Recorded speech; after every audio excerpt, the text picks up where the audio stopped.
Kepolisian akhirnya menerbitkan surat perintah penghentian penyidikan atau SP3 terhadap 2 tersangka perkara dugaan fitnah ijazah palsu Presiden ke-7 Joko Widodo, Egy Sujana dan Damai Harilubis. Sebelum diterbitkannya SP3, Egy dan Damai sempat mengunjungi kediaman Jokowi di Solo, Jawa Tengah pada 8 Januari 2026. Secara terbuka, setelah bertemu Egy dan Damai, Jokowi pun membuka kesempatan restoratif justice untuk keduanya. Kini, permohonan RJ, Egy, dan Damai telah dikabulkan dan semua proses penyidikan pun dihentikan. Sementara itu, terhadap tersangka lainnya, proses hukum masih terus berjalan. Penyidik di Treskrimum Polda Metro Jaya telah melakukan pemeriksaan 3 orang saksi meringankan dan akan memeriksa 7 orang saksi ahli yang diajukan oleh tersangka klaster kedua, yaitu Roy Suryo CS. Lantas, apakah ini berarti sinyal keras bahwa Jokowi tidak akan membuka kesempatan restoratif justice untuk tersangka lainnya?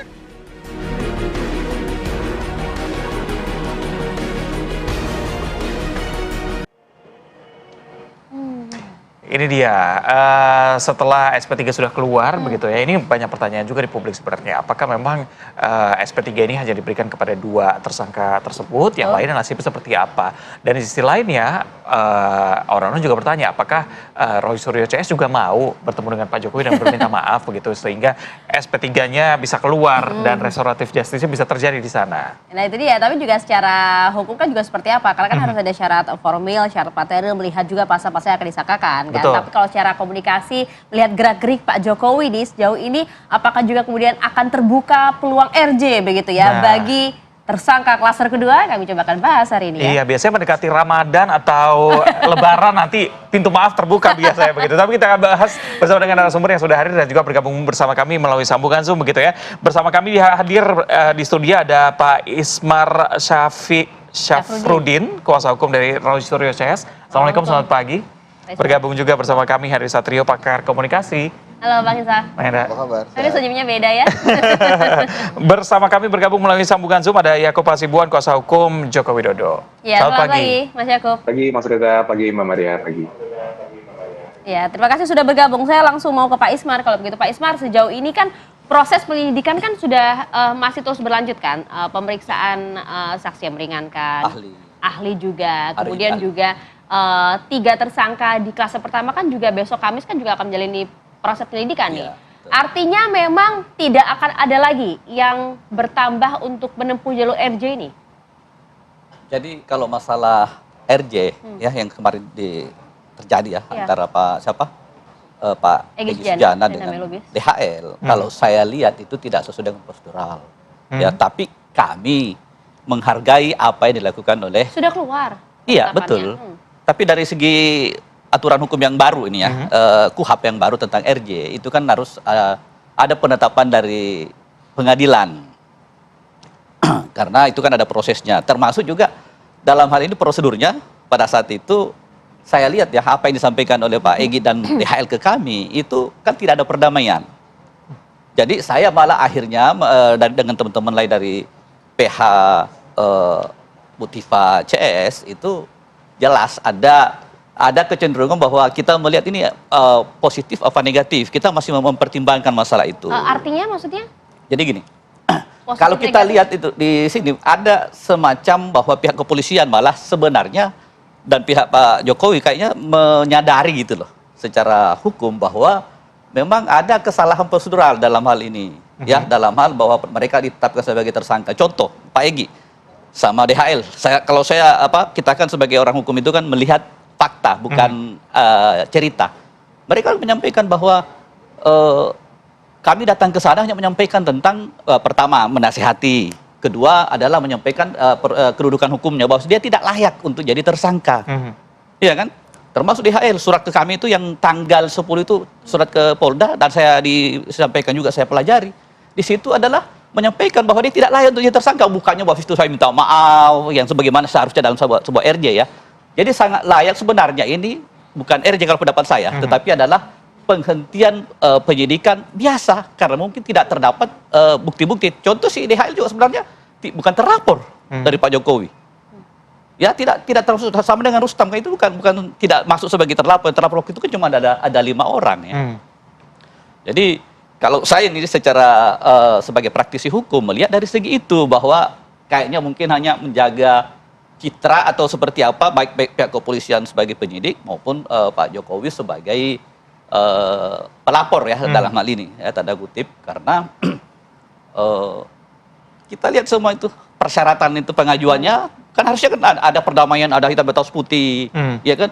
Makanya sampai sekarang belum dilakukan penetapan pengadilan, karena saya rasa pengadilan akan memeriksa itu. Meskipun surat penghentian penyidikannya SP3 sudah keluar, secara hukum itu sudah mengikat kan? Ya, maksudnya saya kan kita berbicara tentang undang-undang. Jangan sampai kemudian nanti stigma publik gitu ya. Kok nampaknya kenapa sih kubu Roy Suryo CS kok nggak terima banget begitu bahwa ada beberapa bagiannya yang kemudian meninggalkan perjuangan dari Roy Suryo dan kawan-kawan gitu loh. Iya, jadi gini, masing-masing orang kan apa yang gitu kan ada juga seorang lawyer, juga dalam hal ini sebagai prinsipal sebagai tersangka ya, juga Bang DHL. Jadi masing-masing orang itu kan memiliki mungkin cara untuk gimana caranya. Kalau prediksi saya Bang Egy ini mungkin melihat contohnya Pak Prabowo, dia bergabung dulu ke Pak Jokowi untuk bisa jadi presiden. Kan begitu. Dugaan Anda apa nih maksudnya? Gimana? Dugaan Anda apa? Memang apa gerak-gerik dari Egy dan DHL ini mau apa? Contoh saja, Pak Egy itu kan dulu sebagai tersangka pada saat masih bersama dengan Pak Jokowi. Sampai ditahan 40 hari lebih.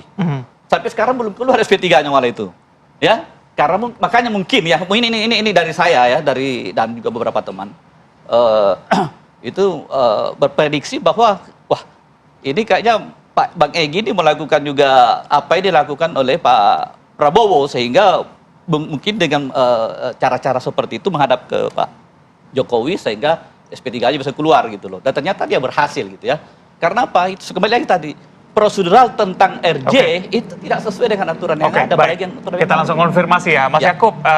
Anda mau menanggapi tadi dikatakan memang penetapannya ini tidak sesuai dengan prosedural dan apa yang terjadi kemarin di Solo itu bukan RJ, tapi memang ya penjelasan bahwa tidak layak dijadikan tersangka begitu.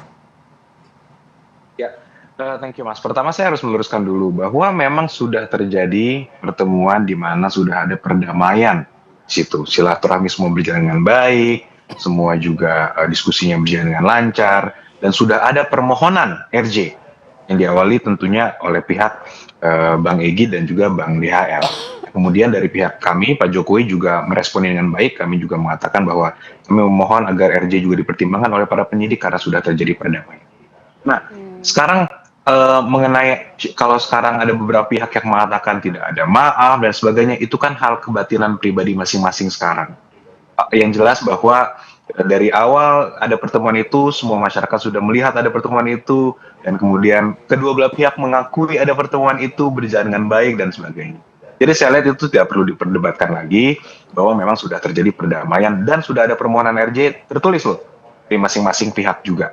Yang mana itulah menjadi dasar para penyidik untuk melakukan pertimbangan-pertimbangan untuk menerbitkan SP3 tersebut. Nah, mengenai syarat-syarat mengenai RJ-nya ini juga saya lihat ada beberapa kekeliruan dari beberapa pihak-pihak yang selama ini beberapa hari terakhir juga mengatakan bahwa itu tidak sesuai prosedur dan lain-lain.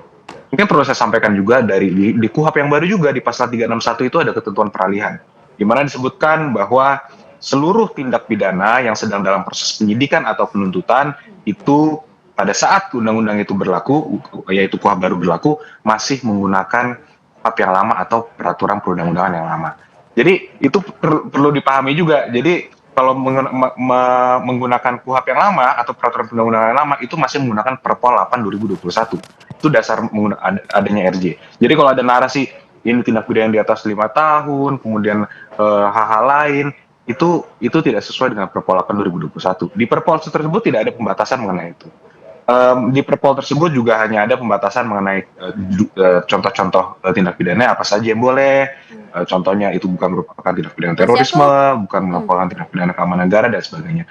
Jadi kalau dikatakan itu tidak memenuhi prosedur, dapat saya sampaikan bahwa semua ketentuan dalam RJ ini sudah memenuhi prosedur dan penyidik telah mengambil sikap dan juga hal-hal yang memang diperlukan berdasarkan ketentuan perundang-undangan yang Mas Yaakub. berlaku. Gitu. Ya, kalau kita berbicara undang-undang yang berlaku di KUHP dan KUHP yang baru, kalau tidak salah, benarkan saya jika salah, ada pasal soal RJ yang menyebutkan bahwa memang kemudian restoratif justice ini bisa dipenuhi jika sang pelapor mencabut LP-nya. Nah, bagaimana kemudian tindak lanjut dari pihak Joko Widodo? Akankah kemudian LP ini akan dicabut atau bagaimana untuk syarat syahnya restoratif justice itu? Nah, Mbak, pertama syarat syahnya kita kembali lagi harus mengacu ke pasal 361 itu KUHP itu, di mana kalau penyidikannya sudah berlangsung pada saat KUHP berlaku ini, masih menggunakan KUHP atau peraturan yang lama. Itu yang pertama. Kedua, mengenai pencabutan, kami belum ada rencana untuk melakukan pencabutan LP apapun. Jadi dari awal kami tegas bahwa pada awal kami melaporkan ini, apa sih yang kami cari, Mbak?